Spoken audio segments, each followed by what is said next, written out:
Može. Evo, da vidimo kako se pravi sok u trski.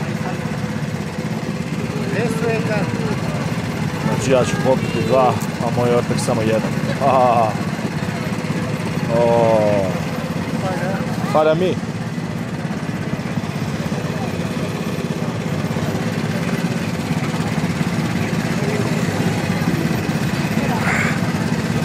Sok u trskice.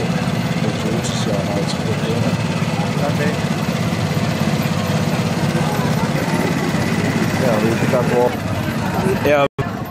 Evo vidite kako se pravi sokić od trske.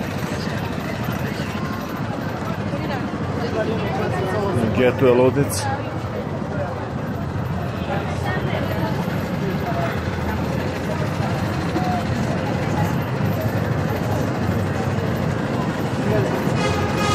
Jao, kakav haos na ulicama Bogote.